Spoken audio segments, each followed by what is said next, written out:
Hey Emma, Yes, Madeline. what do you call an April Fool's edition of a popular, if embattled, fighting game where the fighters only use kind of their elbows to fight and crack jokes? I don't know. Humorous Girls!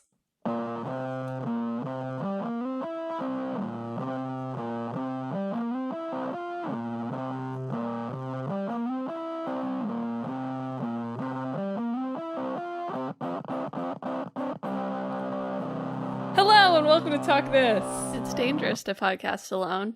I'm your I Know Some Bones host, Madelyn. And I'm your I'll break those bones host, Emma. And thanks for tuning in to this week's show. This week, we're talking about Skullgirls and we're talking about Mask of the Rose. Yes. I think Humorous Girls, I think they should use that. It's good. I think it's a genuinely good idea. Do you think gamers know bone names? I didn't do my original version of this joke was like femur, or I was like, that's not funny. People know what femurs are, though. I mean, I know, you're right, but I didn't pick like an obscure, but I don't feel like the humerus is an obscure bone. I guess not. Where's my BuzzFeed listicle of like bones ranked from most to least obscure? I hope that's real. I'm gonna look for it after the show. Okay. Which bone are you? Which bone are you?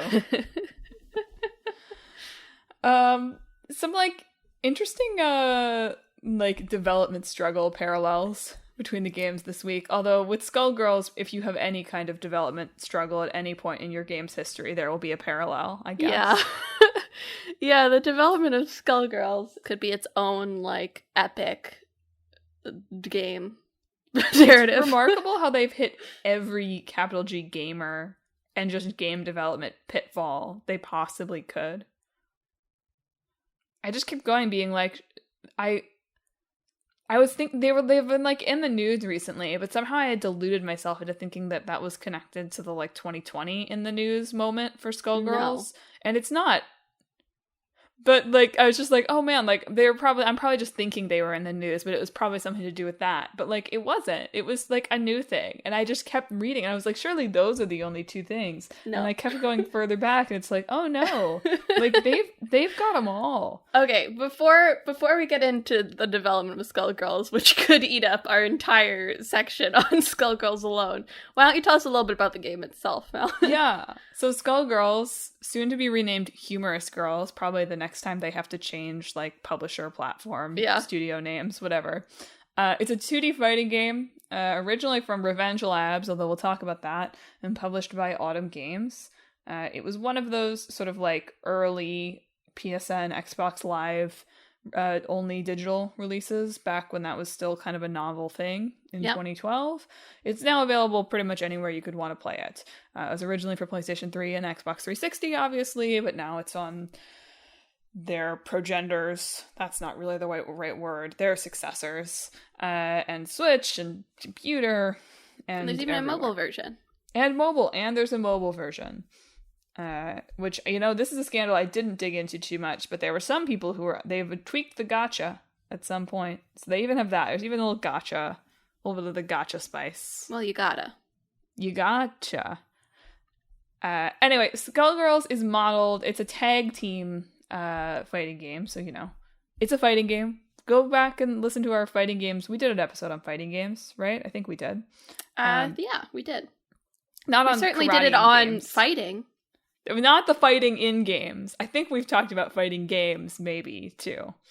At least in talking about, Mortal Kombat at some point. But it's a tag team fighting game. So you have teams of 1 to 3 characters, and you want to beat your opponents. And it's modeled on Marvel vs. Capcom 2, which, if you're a fighting game person, probably means something to you. Did not really mean very much to me as someone who has never played Marvel vs. Capcom 2, but it has a similar tag team system. Yes, it has. I think the tag team system is sort of the main thing, the main feature. So taking that and mashing it together with ladies, basically, to put it in Talk This terms. Ladies and a octopus man? Monster ladies. That's going to be another running parallel. Already calling that in the mashup we have to have sort of sexualized or maybe optionally sexualized monsters. Creatures. Yeah. So look forward to that at the end of the show and throughout the show, frankly. I always am. I know you are. I know that's your favorite thing. Anyway, Skullgirls, it's a fighting game. Look, as everyone is talking about with it's Mortal Kombat that just released a new one, right? Yep. Mortal Kombat 1, the Mortal funniest Kombat title.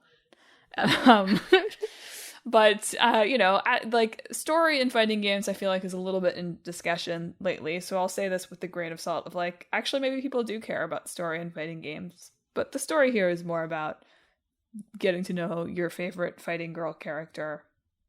Yeah, the basic lore is, like, there's a, what is it called? You're in the Canopy Kingdom, and there's Skull Hearts. The Skull Heart. There's just one. No, they come every 7 years. How do you think there are multiple Skullgirls? But there's only one at a time. Well, yes.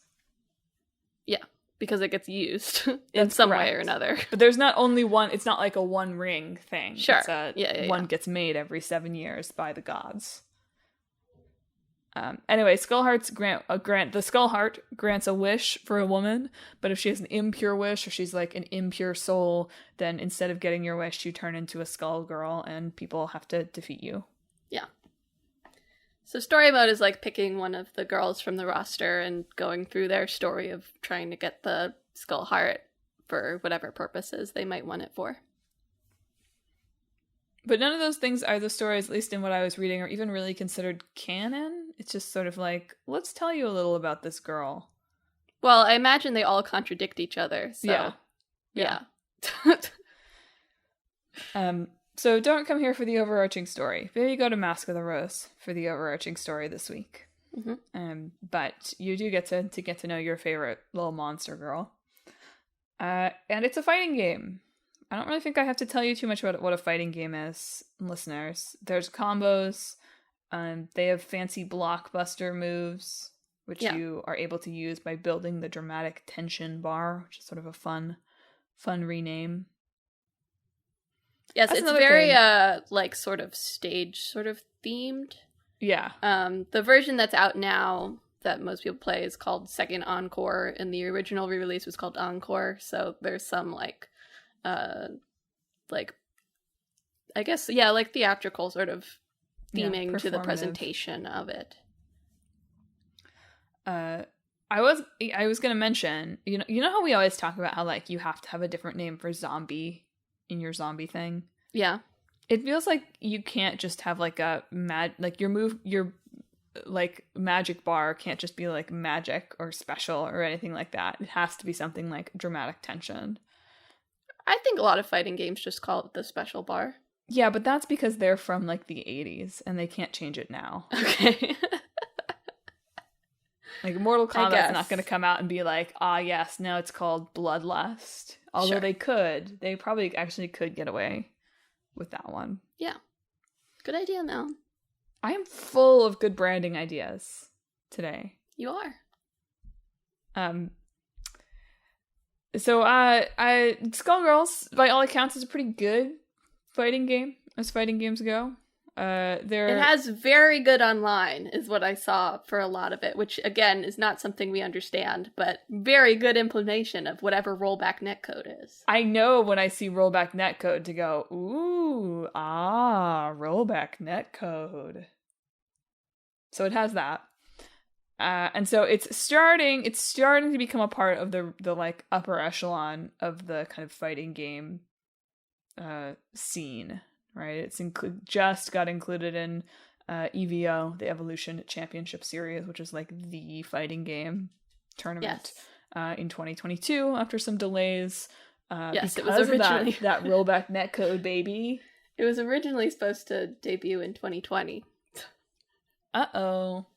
It's not because of COVID, as you might be thinking. Uh-oh.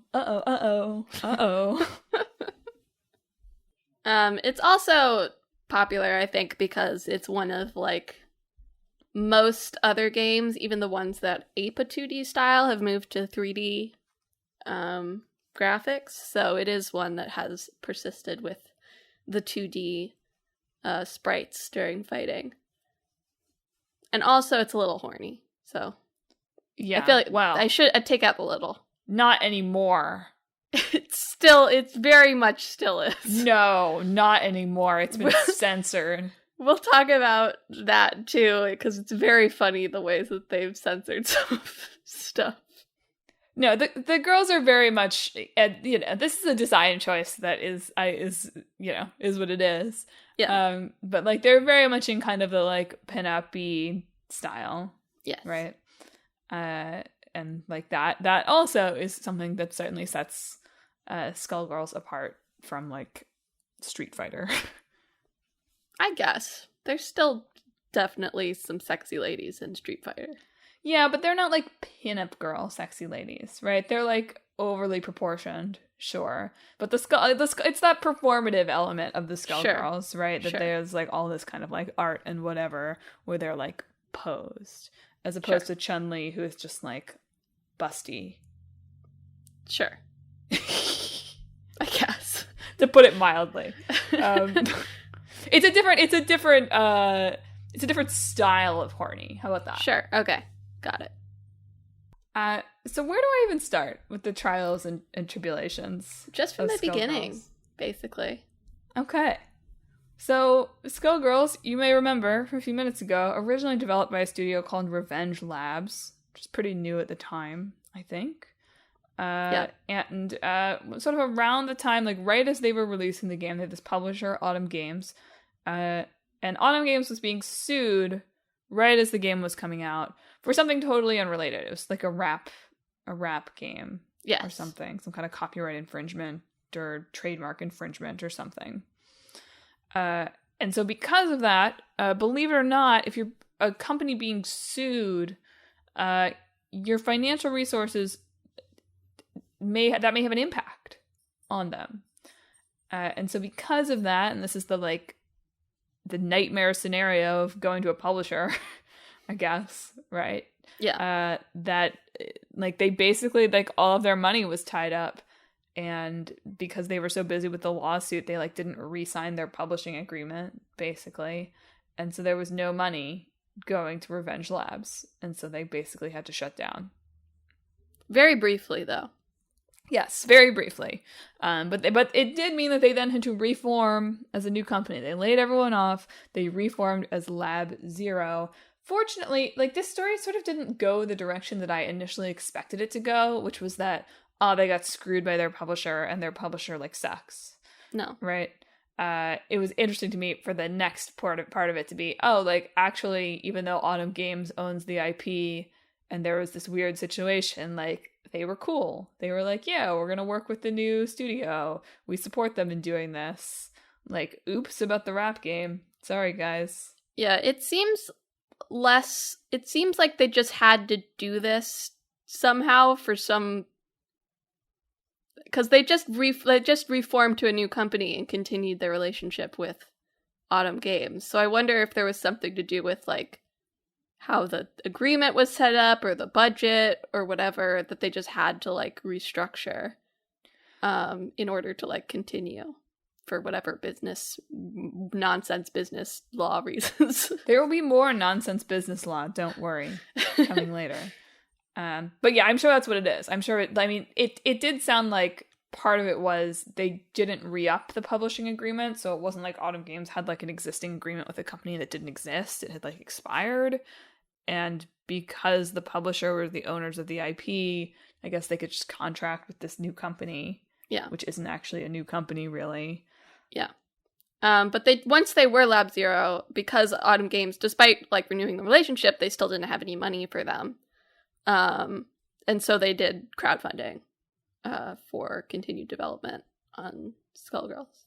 Which brings us to the first capital G gamer moment. If that first bit of drama was like business, am I right? Kind of drama.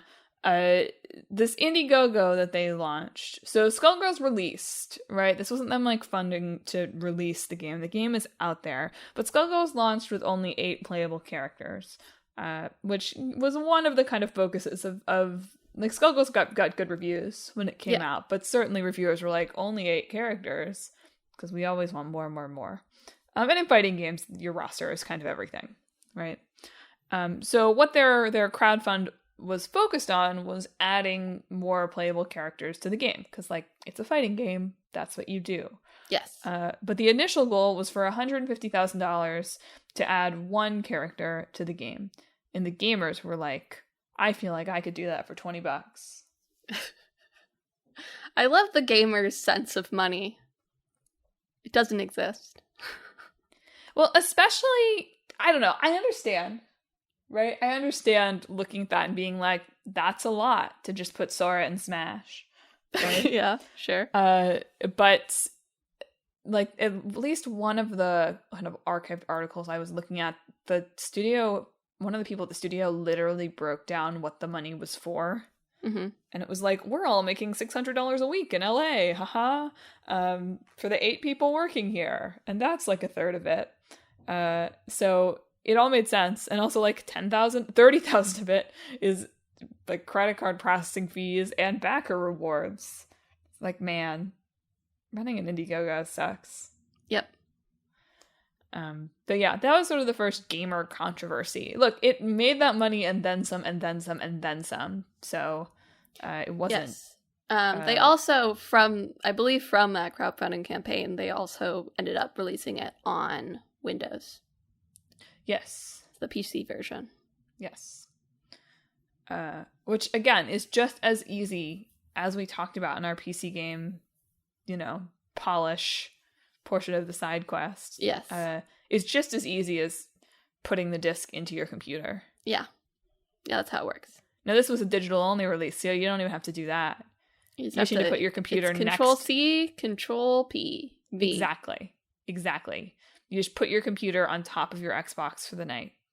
Yeah, that's right. That's how it works. It just kind of, the little guys in the Xbox, the girls, climb into your computer.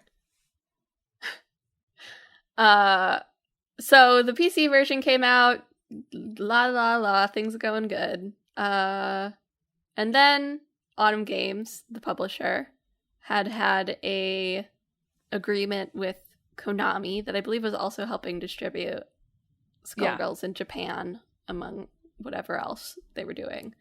But Konami sort of, if you didn't know, they sort of suck. Hey, they're great at pachinko.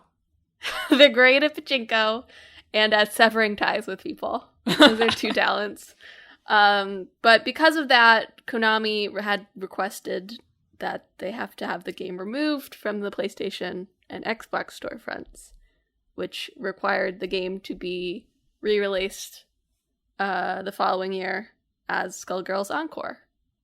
Which makes it sound very dramatic, the release the following year. At least one of the blogs I was reading about it, the dev team made it sound like, we're taking our holiday vacation and we're not doing this over vacation. Yeah. So you all can wait until January. Yeah. Because, it happened in, the severed ties happened in December, and then it did not take very long for it to re-release. So I'm glad they took their vacation. I can't say that I would have been as disciplined as that in their place. So yes. Kudos, I guess. And then when they brought it up to the PlayStation 4 and PC and whatever else it has released on since then, it has been Skullgirls' second encore. So then things were quiet in Skullgirls' world for 4 or 5 years. I mean, I think they released some new content and people played the game and stuff. So, chugging along. Mm-hmm. They released Indivisible in there somewhere, right? Yep. Which I played. And then in 2020, a bunch of allegations and continued allegations and just more and more and more people being like, oh, somebody said something, let me talk about this. That the lead designer and programmer of Skullgirls and studio head, Mike Zaymont, known as Mike Z, was just accused of just tons of sexual harassment, just nonstop sexual harassment. And also on top of that, just frankly, bad leadership. Yes. There was a very funny, it's not funny, when I say funny, sometimes I don't mean funny, I feel like I should say. But there was a big summary on VentureBeat of like a ton of indie game devs being hit with allegations at the same time. And there was a very like, oh, no, this wasn't even them. I'm thinking about the other game. Never mind. You have to share it now. The other game, which we'll talk about with Mask of the Rose. There, Alexis Kennedy, which I guess we'll get to, but there was a clarification requested from VentureBeat that Kennedy had never been accused of sexual harassment. He was only accused of trying to leverage sexual relationships from women trying to get their start in the industry. Okay? Oh, sure. Only.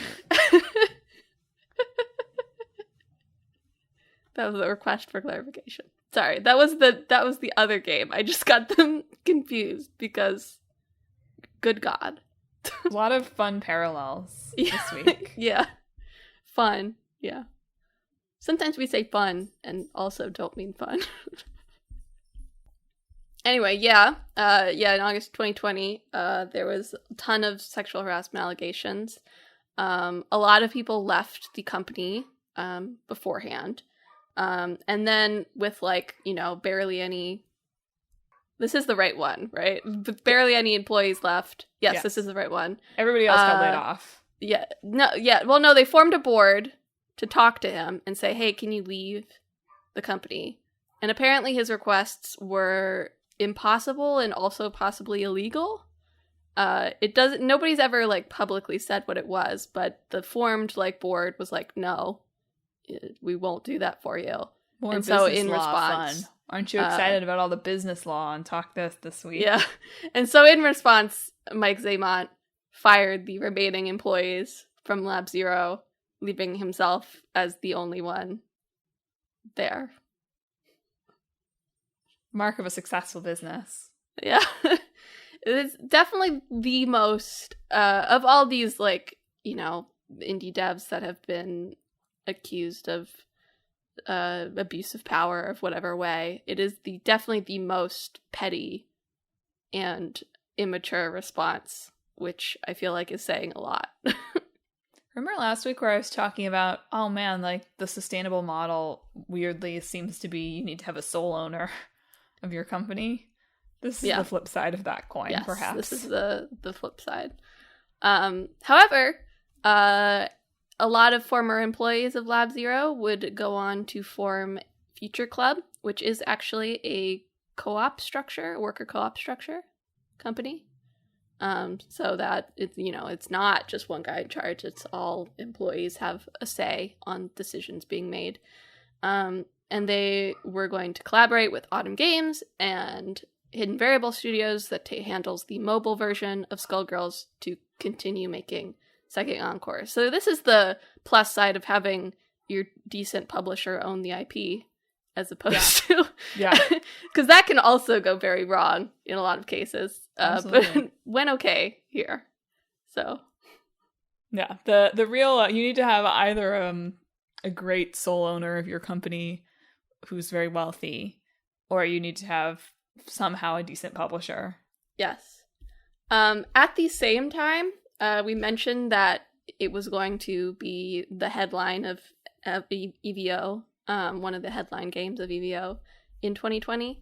However, that event, when it was going to be online, is an online format because of the COVID, and so it was added because of its really good online. However, that event was canceled when EVO's CEO, Joey Cooler, was placed on administrative leave for his own sexual misconduct allegations.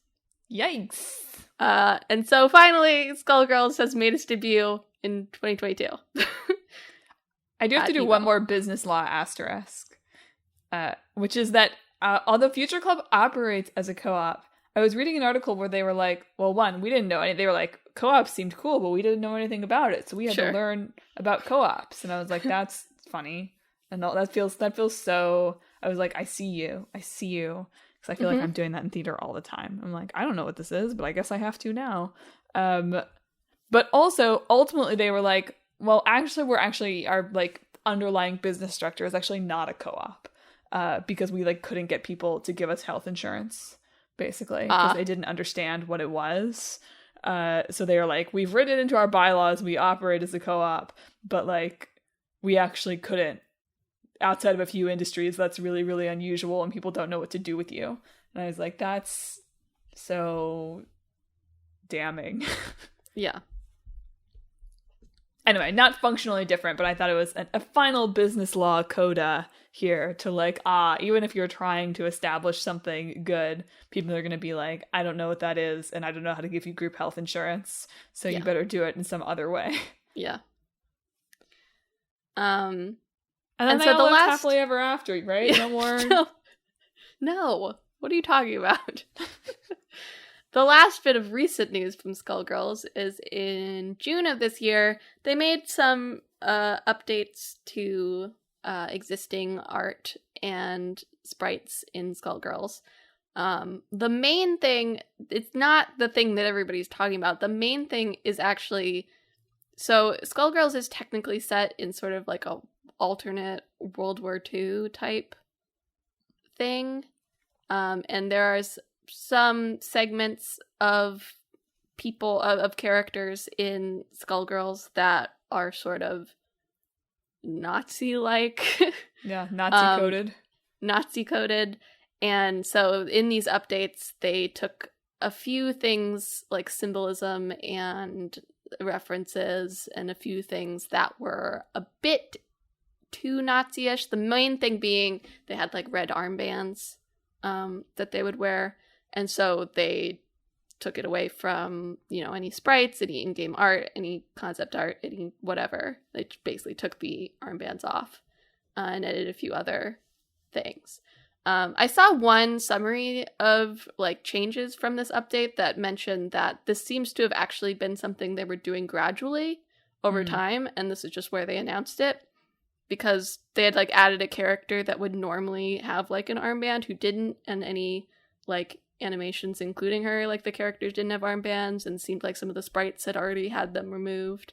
And it seems like this was like they finished like the more like CGs, like the big arts, they'd removed it from that, which is a little harder than doing it on sprites. So it seems like they finished removing it, but they had been doing it slowly over time. Which basically the reason for that was like, oops, somehow the Nazis have returned. But the other thing, they talked about, there's a little bit for racial sensitivity. Like there's a reference some police brutality that they toned down a little bit. Yeah.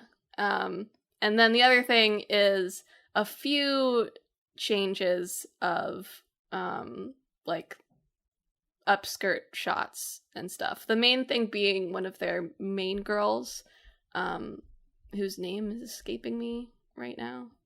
Starts with T. I can't remember. It's like their mascot character. Yeah. No,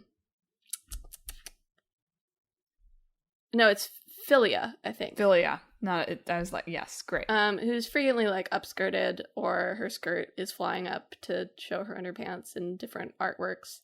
That they changed it in like art so that you can't see it, and then they changed her like palette designs so that when you see her underwear, it is less. It's usually like white, and now it's like the color of her skirt or socks that makes it look more like leotardy rather than like you're seeing her underwear, I guess. Yeah. And also there's one censorship thing where like there's an art of like all the characters are stuck in like this character with a really long tongue. Oh yeah. And the censorship was more tongue, which I guess sure. Is that, I feel like that makes it worse in some ways, but whatever, it's fine. Just roll with it. Just more tongue. They're more wrapped in tongue. Well, you're welcome.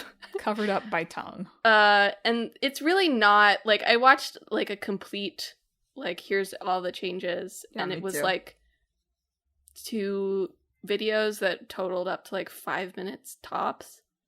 And, like, that was, like, really showing everything, like, every sprite that doesn't have an armband anymore, and stuff like that. So there's really not very many changes.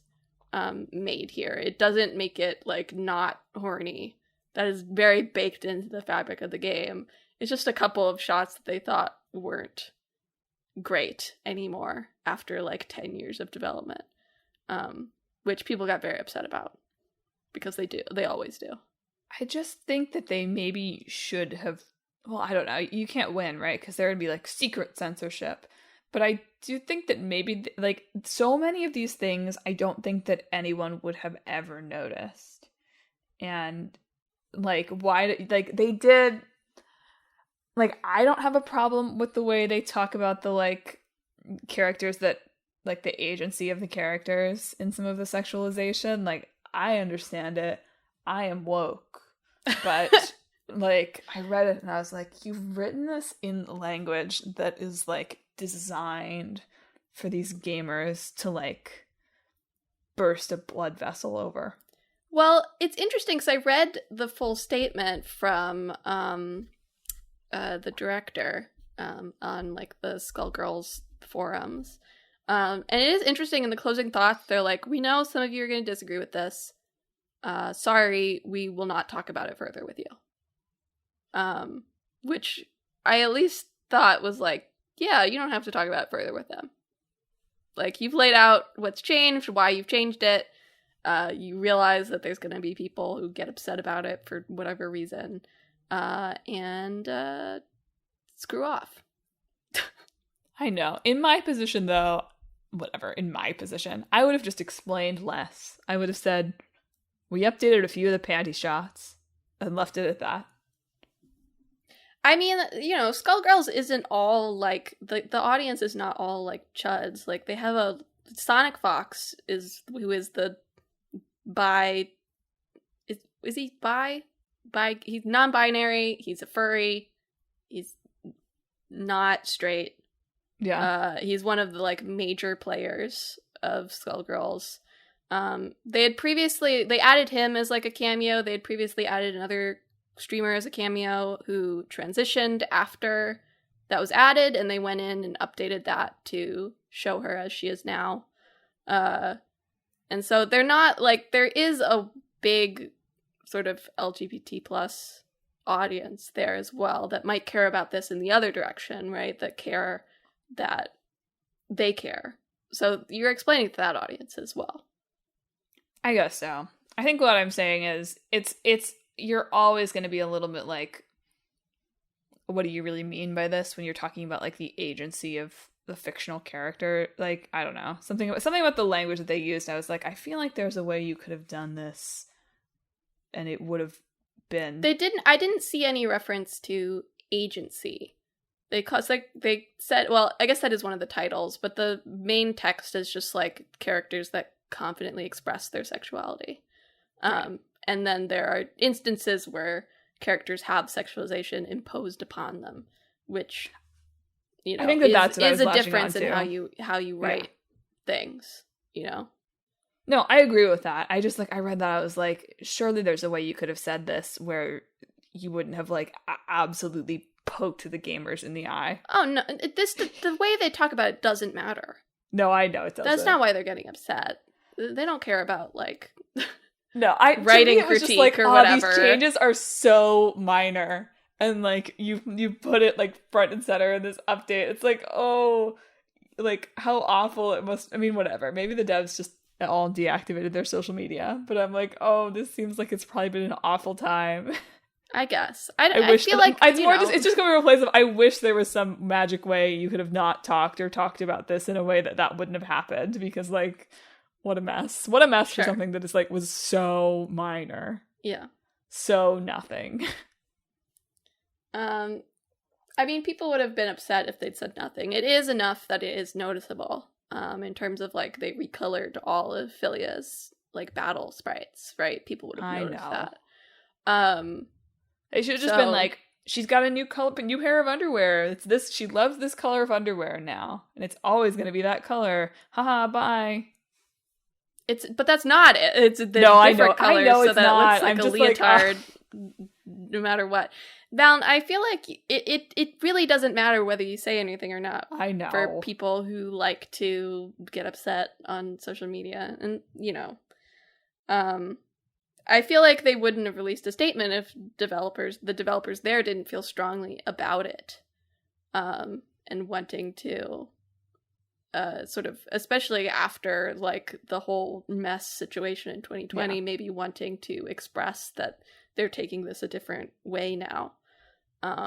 So it's not just the game director going rogue. We just talked about how they that's not what I mean. I don't mean to really be critiquing it. I'm more just like exploring like, man, I wish that there was some way to save everyone from harassment. Sorry, Alas. the vagina bones curse hangs above us all. Well, speaking of curses, right? Maybe. Mask of the Rose. Which is a visual novel from Fail Better Games that came out in June of this year for computers and Switch, and coming to other consoles sometime in the nearish future. Yes. It's sort of a detective game, but mostly dating sim. Set in Fail Better's established Fallen London universe. Interestingly, I had heard of like Sunless Sea and Sunless Skies, which are their previous games, but I didn't really realize that they were all part of this like Fallen London universe that they have, or that they have like a long-running browser-based narrative game called Fallen London that like still updates now and is like their revenue stream. Yeah. Which is really interesting to read about. Right? I was like, that's crazy. What a wild thing that your studio like runs on. Yeah. What a wild stroke of luck. They even said in one of the interviews that I was reading, or like retrospectives that I was reading, like one of the studio heads was like, you won't be able to do this. Like, don't think that you will be able to do this in 2023. Like, we got very lucky that we have this like browser game that we launched free to play and that people give us money to do, and that like supports us.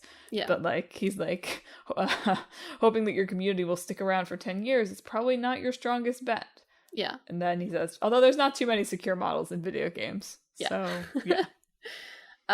They do consistently do additional crowdfunding. I think all Sunless Seas, Sunless Skies, and Mask of the Rose also had crowdfunding campaigns to fund their development. But they do, they were talking about how like their Fallen London revenue is pretty steady. Like, it's not like they're not making Final Fantasy 14 money or whatever, but it is consistent in how much money they get from it generally. Yeah. And so that allows them to sort of, with one notable exception from their history, to sort of stay steady in what they're doing and where they are. So the Fallen London universe is a little bit what it sounds like if you take it quite literally, which is this kind of like alternate gothic version of Victorian London, where during that time period, crows pulled London down below the ground, basically into one area called the Neath, and like London just sort of continues to be there, except now there's like monsters and devils and stuff, spooky stuff.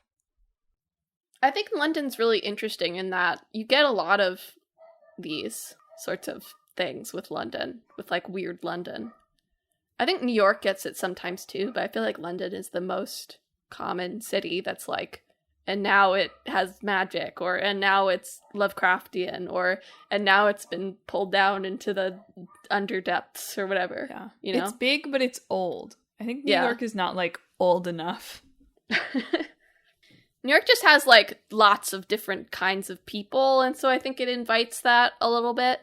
But yeah, there's something about London, and even more than like any other like European city, even. It's like, maybe because it's foggy. Yeah. Weather's bad. Big clock tower, that feels spooky. Yeah.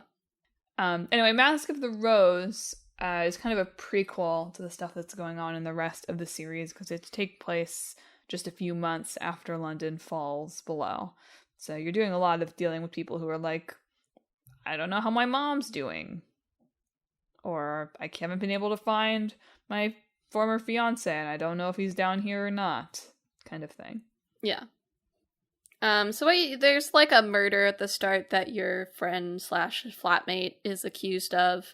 And you can choose to, investigate that, or you can try romancing or helping out or becoming friends with, Mask of the Rose, and even in my just like a little bit, I haven't even gotten to the murder. Yeah, I felt like, I've been like playing things, like I'm getting the idea of this game, and then I read the reviews and they were like, there's a murder, and I was like, when's that gonna happen? I'm running around. I've already romanced someone, like, and there's not been a murder yet.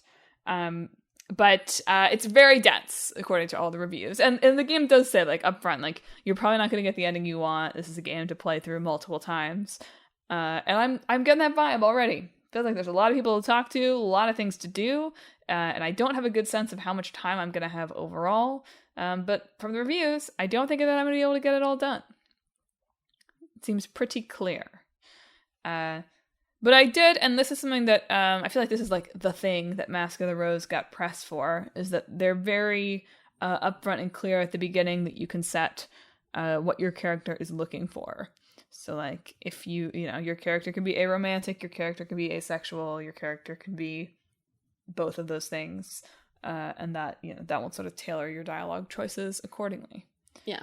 Which would probably be good because because I'm like clicking through the dialogue, I keep accidentally selecting the first choice, which is fine. It has turned out okay. I haven't done anything so far that I like wouldn't have done necessarily, although it has pushed me down some paths a little bit that I might have thought about more.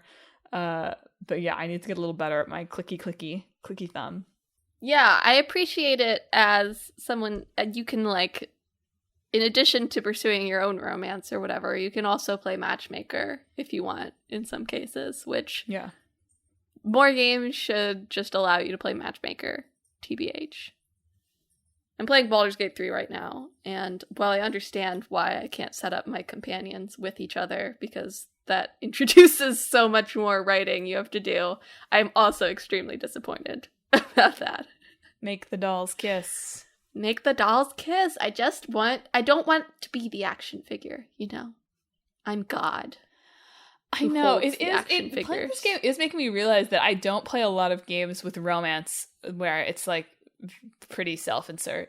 I don't know. They did, like, I did read some interesting stuff from them again about this kind of like 10 years of Fallen London retrospective, where kind of what they're going for in games is to make you put on sort of like a director hat as opposed to the actor hat, right? Mm-hmm. Where you're trying to make choices that are like good for the story as opposed to, well, like you personally in the game, or you thinking like just about what would be good for your character, which I thought was interesting and might not, it probably plays out a little bit differently in the browser game than it does in like a dating sim. Yeah. Right. But yeah, I am trying to set someone up with the person who was maybe having a relationship with the person that I'm now having a relationship. I'm like trying to make sure that I'm like she's okay. You gotta cover your bases. I just don't want anyone to be mad at me. Right, yeah. Exactly. That's what I mean. It didn't sound like this this other relationship was a little hot and cold. But I'm going to change him. Okay. Good. He said he didn't want commitment. No. Yes, you do. We're going to teach him. Stupid. Notably, if you go to read reviews, this is such a games thing. I feel like we talked about, I can't remember what side quest this was in that we were talking about this sort of thing. But all of the reviews that came out are very much like, this is a good game, but it's for a dating sim, it's like really hard to romance people. Mm-hmm. Right? And as I was reading that at first, I was like, wow, I must have been great. Because like this guy was like it took me like a conversation and a half to get the artist devil guy that I sort of accidentally started romancing, but decided to just lean into it to like come hang out at my place. Took me no time at all. Probably could have, Archie and I could be married by now. Like I was like, wow, like I'm really good at this. I have really good romantic instincts. Who's surprised? But then I got to the comments and everywhere else, and it was like, oh, like they've patched it to make it easier since the press build, which is such a like that must suck, right? To have like all the reviews of your game out there be like, it's kind of hard to romance. Yes, I remember this, that they turned around some pretty fast patches after release, that there was like some complaints of like pacing issues too, that they apparently fixed really fast, which when you're dealing with like patching writing, that's really impressive to me personally. It's not just like, bug fixing is, of course, its own set of problems, as we've talked about many times, but like fixing your narrative that's released so that it works better. Yeah. But yeah, I remember seeing like when it came out on Steam, it originally had like a mixed review response, and now it has gone up to mostly positive after making their fixes. Well, let's just hope they don't edit out any of the panty shots.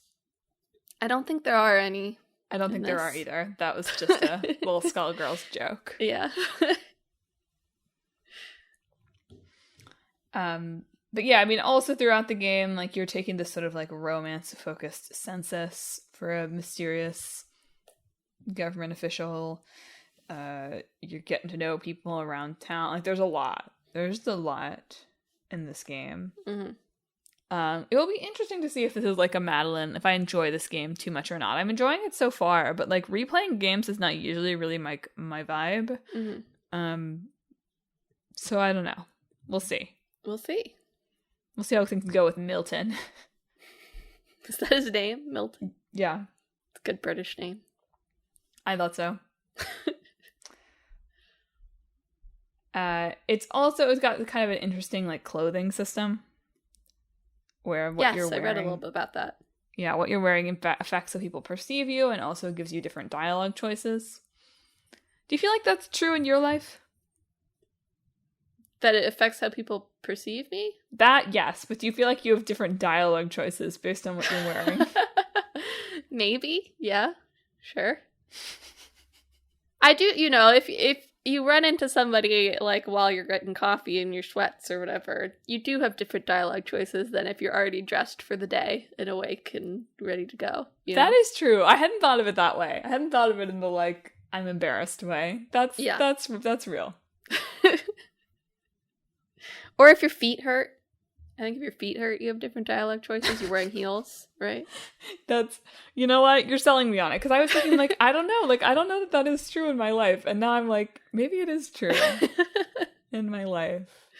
Those are some very specific. If I'm wearing, the shirt I'm wearing maybe doesn't really impact that. But you don't feel like if you're wearing your tacky Bakugo shirt, you have different dialogue You're right. options? If I am wearing a really tacky Bakugo shirt, I probably do have different dialogue options. But that's just the exception, If I'm wearing stripes or polka dots, I'm not sure if I have different dialogue options. But there are definitely some clothing that it affects. Yeah. Fail Better has a much briefer development history of turmoil than Lab Zero and the many companies that have been involved in Skullgirls. But there was like a Eurogamer report in 2018 that they had to do like a bunch of layoffs following. They're a small studio. Yes. So they laid off 4 people. Yes. But that's a lot for the number that were there. I just want to put it in the context of like the whole studio being laid off. Yeah. But the article points out that like the last time they had let someone go from the company was like 7 years ago, and it was because they were moving with their spouse. So it was sort of like a sudden and unexpected thing. Which apparently Sunless Skies just didn't do very well, and there were some questionable business decisions made. It wasn't anything that felt like, oh, this is like malicious. It just felt like they got themselves in a bad situation, and maybe didn't pick the best way to get out of it. Because like they gave everybody raises like 6 weeks before firing 4 of them, for example. Yeah. However, a lot of these claims were from Alexis Kennedy, who had been one of the founders of Fail Better, who had left in 2016 beforehand. So a lot of the quotes in this Eurogamer article are from him. And like 2 years later, he would, as I had previewed, he would be accused of like sexual misconduct, of leveraging his power to get sexual relationships with women, trying to get their start in the industry, as was requested. That should be phrased. Yeah. But yeah, like a lot of people came out against him, saying that like he just used his position to harass them. And Fail Better was like, yeah, we believe you. And this was after he had been away from the company for a while, although he had been, still working with them or close to them or whatever. But he wasn't actually at the company at the time that these allegations came out. So there's that. And the 2020 review I read of like 10 years of Fall in London, they talked a lot about like, like one of the quotes was like, yeah, we want to make interesting games, but it feels like for a lot of people working here, what's more important is that they actually have a stable and secure job. Yeah. Which was interesting of like, maybe there's been an attitude shift there, or maybe the layoffs like taught them that they need to be more careful with what they're doing, so on and so forth. Yeah, it was an interesting juxtaposition for me to read this, like, truly, I can't emphasize enough, like, gigantic Eurogamer article that, to me, mostly just came down to they launched this game in early access, and this is a good, like, the perils of early access. Like, I think our podcast last week came away a little bit being like, you should probably launch your game in early access. Yeah. Right? But, they had this game they launched in early access that did not do as well as they thought it would. And then the people running it maybe weren't quite as business savvy as they could have been to right the ship. Yeah. And, like, I don't know. That just feels like sometimes that's how business is to me. Yeah. And it was and especially at a company this small, it was fascinating to me to read what felt like a 20-page paper about like all of the things that led off to this. I mean, like, large percentage, but like ultimately this was an article about 4 people losing their jobs, which it felt like a lot, when like many of the articles that I read about this guy and his like endless stream of sexual misconduct at Lab Zero were like a third of the length of that. Well, part of the reason is because, like, in this, to their credit, Fail Better was like, okay, you can talk to our employees, right? When they reached out for a comment, they were like, you can talk to the people still here, too, to add to it. So it seems like they just were able to get a lot of interviews for this, so that extended the length of the article. Look, not to hate on the journalism, it's fine. It was just like, wow, like, this is a very in-depth piece about something that it was interesting, though, to think about, like, why they ended up in this decision and the sort of perhaps poor or forced decisions that they made that could have, contributed to the situation that they found themselves in. No, I think for me it was just like I was reading it in such close succession to these sort of expose. Yeah, in comparison to everything that happens with Skullgirls, it does feel very like a minor little thing. It's like, oh, you had a tough financial year in 2018? Tell me more. Yeah, and I mean, especially now when like you hear about layoffs and studio closes like all the freaking time. Like, yeah, they closed up Volition on like the last day of the month, like assholes. I read about like on August 31st they closed the Volition studios and left everybody immediately without health insurance. They just fired a whole bunch of people from the new Immortals of Avrium studio because it didn't sell as well. It's been out for like 2 weeks. Like it's exhausting keeping up with like layoff things. And so in some ways reading like a really in-depth article of how that happened here was interesting with that context of what's happening in games today. It does just feel very different though, because like the layoffs here, well, I don't know, like a lot of layoffs going on in theater right now too. So I just like I do nothing but read about layoffs. Yeah. Yeah. But the layoffs here feel like, oh, like they were literally, like probably anyway, they were like literally running out of money and like they had to lay people off. I mean, maybe not. It's hard to know for sure, but it feels like it has more of that energy than Activision being like, I would like to make some more money, so we're going to fire you. Yeah. It certainly has different energy than that, just because it's on a smaller scale to begin with, but yeah. Well, and also the discussion of like, well, maybe we have a few too many staff, and if we were in a stronger financial position, we might solve that by hiring enough people to make have a third game going, but like we aren't. Yeah. So we have to trim. It was really interesting. It was just like, yeah, weird framing coming from Skullgirls. Well, mash up. Monster mash. Monster mash. It has to have some troubled development. Sorry. We have to add that to its mythos. Yeah. Okay, we should better have a really hard time with the mashup then to sort of sell that, you know? Okay, so it's gotta have, like, sexy monsters. For sure. That's good. That's, like, just, like, sexy monsters are in. And have always been in, but, like, are in. Okay, I got it.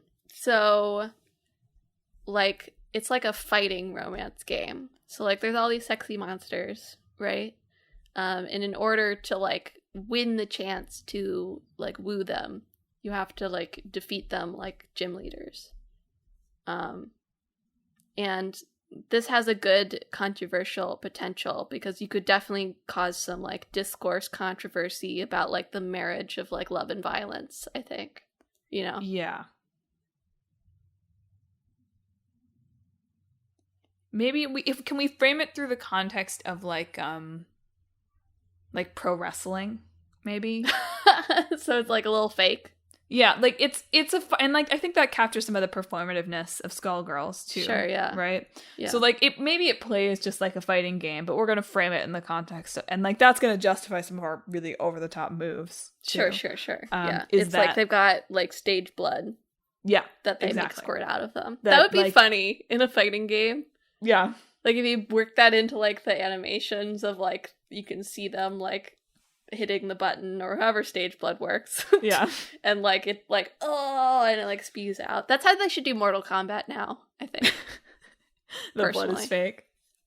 I can't watch the Mortal Kombat trailers. I know you can't. And I'm not that squeamish. So I like the idea of like I really like the idea of like a fighting game where it's like really fake. I think this is a separate proposal, but like, you know, the whole thing of pro wrestling, right, is that like you're working together. Yeah. Right? Yeah. And so I'm pitching a cooperative fighting game here. Can love bloom on the pro wrestling stage? Should have come to see my play last summer. Was that what it was about? I mean, also about many other things. Sure. But sort of about that. Yeah. Anyway, I like that. I like pro wrestling fighting game with dating sim element. And I like the kind of like you have to fight for the love thing. That actually feels like it throws back to an earlier London, perhaps, as well. Yeah. Like a duel situation. It's also very British, I guess. Yeah. Just 'cause. Some of these elements, like, I am feeling like the, like, like, earning the right to fight maybe doesn't quite, like... Well, okay, maybe here's a thing. Like, so, like, pro wrestling has, like, storylines. Yes. Right? Yeah. So, like, maybe there's a way where it's like, like, the fight is gonna, like, advance the storyline. Does that make sense at all? I don't know what you're referring to, really. Like, we're gonna have a fight, and it's like, you know, we're jilted lovers, and that's why we're fighting, right? Or like, okay. I don't know. It's I can't quite get it. I can't quite pull it together. But I feel like there's something with like the storytelling in the fight has to do with the dating story that's happening. Sure, yeah. Okay. I don't think it's a fighting game. I think it's like I guess you could add like a fighting game mode just for fun, maybe. But I feel like it is an emphasis on the story mode, and it just happens to have like sort of the brawling, fighting combat. Oh, I agree. It's like the fighting minigame. Yeah. In it. I feel like that's it. I mean, we messed it up. We were supposed to have a troubled development process. There can still be troubled development. Let's just not do no sexual misconduct in our mashup. I'm going to be putting out a statement every week that's like, gamers, we've reduced the cup size of the girls. That would be a very funny, like, little, like, what are the ARG? Yeah. really test the gamers. Well, listeners, have you played Skullgirls, or have you, like us, just sort of like watched it agape from afar on social media? When I added Skullgirls to the hat, I was like, Skullgirls is 10 years old? Why are we always talking about Skullgirls? I feel like Skullgirls came out like 2 years ago. Can't stop ourselves. Have you played Mask of the Rose? Who are you romancing? What do you think of Milton? Do you think I'll be able to change him? Do you think I'll be able to hook up his like other hot and cold lover with my coworker successfully, so I don't have to feel guilty about trying to change him? If you have thoughts about any of this or anything else we talked about this week, hit us up on social media. We're on Facebook, Twitter, Instagram, and YouTube at Talk This Podcast. You can also visit our website, www.talkthispodcast.com, where you can read all about the show, check out the games in the hat, and read our blog, featuring long-running series Clickbait Boyfriend and Split Screen. But perhaps most importantly, if you enjoyed the show, you ought to subscribe so you never miss an episode. We're on Apple Podcasts, Google Podcasts, TuneIn, Spotify, Pandora Podcasts, online and on the app, Overcast, Pocket Casts, wherever you can find podcasts. Subscribe to Talk This. Contractually obligated to say, oh my god, it's 6 weeks in gaming. Yeah. How's that even possible? Crazy. Me frantically racing, like, can I finish Triangle Strategy in time so I don't have to talk about it again? I did get an ending screen. Emma was like, did you get to the final 3 choices? And I was like, no. We were forgotten by history. Nothing bad ever happens to the Wolforts. The Wolforts are just screwing up over and over again, so look forward to that next week. But Emma, what are we talking about in 2 weeks? In 2 weeks, for our old game, we're talking about FTL, Faster Than Light. And for our new game, we're talking about Pikmin 4. Nice. Pikmin. I love Pikmin. They're faster than light. Probably. There's probably at least one of them.